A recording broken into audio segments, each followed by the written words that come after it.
नमस्कार दोस्तों। नेहरू का चिट्ठा एपिसोड 2 में आपका स्वागत है। आज मैं आपको बताऊंगा कि 1929 में मोतीलाल नेहरू और महात्मा गांधी द्वारा जबरदस्ती कैसे जवाहरलाल नेहरू को अध्यक्ष का पद दे दिया गया, जो कि सरदार पटेल को मिलना चाहिए था।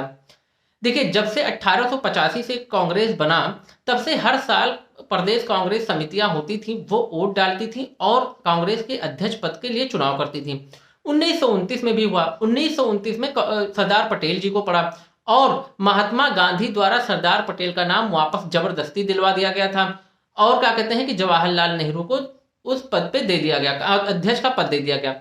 देखिए, 1928 में मोतीलाल नेहरू कांग्रेस के अध्यक्ष पद पे थे। 1929 में उन्हें हटना था। इसका मतलब वंशवाद 1929 से ही चालू हो गया।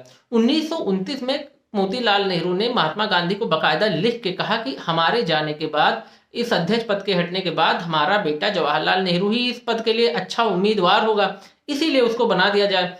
जेबी कृपलानी भी ये लिखते हैं एक नोट में कि जो उस टाइम के नेता थे एक अच्छे, उन्होंने लिखा है कि जो जवाहरलाल नेहरू को अध्यक्ष का पद देना था 1929 में, वो एक व्यक्तिगत मामला था। मतलब महात्मा गांधी और मोतीलाल नेहरू के अच्छे व्यक्तिगत संबंध थे, इसलिए उन्हें क्या कहते हैं कि वो पद दे दिया गया।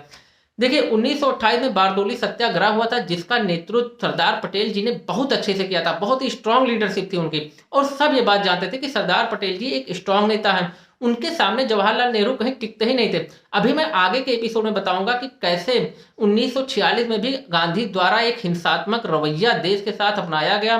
देखिए, हिंसा वो नहीं होती कि आप किसी को मार दे तो हिंसा हो गया। हिंसा देश के साथ भी होता है। आप किसी गलत नेता को चुन के बैठा दीजिए तो वो भी हिंसा होता है। अब क्या था कि फिर 1929 से ये वंशवाद वहीं से चला आया। 1929 से मोतीलाल नेहरू ने जवाहरलाल नेहरू को बनाया। जवाहरलाल नेहरू फिर 36-37 में भी कांग्रेस के अध्यक्ष पद पे रहे। फिर स्वतंत्रता के बाद भी कई सालों तक रहे। फिर इंदिरा गांधी को लाए, फिर सोनिया गांधी आई, तो फिर राहुल गांधी आए। तो वंशवाद वहीं से चला आ रहा है। इसीलिए गांधी मुक्त कांग्रेस जरूर होना चाहिए, नहीं तो कांग्रेस मुक्त भारत हो जाना चाहिए। 1929 में ही सुभाष चंद्र बोस ने भी ये लिखा था कि सब चाहते थे कि पटेल जी जो है कांग्रेस के अध्यक्ष पद पे रहें और जबरदस्ती उन्हें जवाहरलाल नेहरू को कांग्रेस का अध्यक्ष पद दिया गया था। ये सुभाष चंद्र बोस जी ने भी लिखा है। अब क्या था कि देखिए क्या था कि महात्मा गांधी मोतीलाल नेहरू के पिछलग्गू थे, क्योंकि मोतीलाल नेहरू बहुत अमीर आदमी थे और ये पैसों की लालच भी कह लीजिए या अमीरों के पास जाने के एक लालच। तो मोतीलाल नेहरू के पास पैसा काफी था, वकील बहुत बड़े थे, इसीलिए यहाँ पे जब इंडिया वो आए गांधी, तो हमेशा मोतीलाल नेहरू के पीछे ही लगे रहते थे। एक हिसाब से पिछलग्गू थे, उनकी हर बात मानते थे। मतलब एक हिसाब से पैसों के पीछे मोतीलाल नेहरू की हर बात मानना। और यही कारण है कि मोतीलाल नेहरू की बात मान के उन्होंने 1929 में पटेल जी का नाम वापस दिलवा के जबरदस्ती हड़प लिया वो पद और एक देश के साथ हिंसात्मक रवैया अपनाया।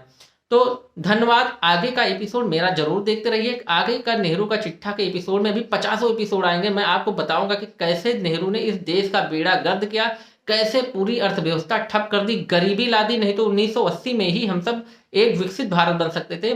तो इसी के साथ मैं खत्म करता हूं। आप हमारे चैनल को सब्सक्राइब करिए और नेहरू का चिट्ठा एपिसोड जरूर देखते रहिए। धन्यवाद।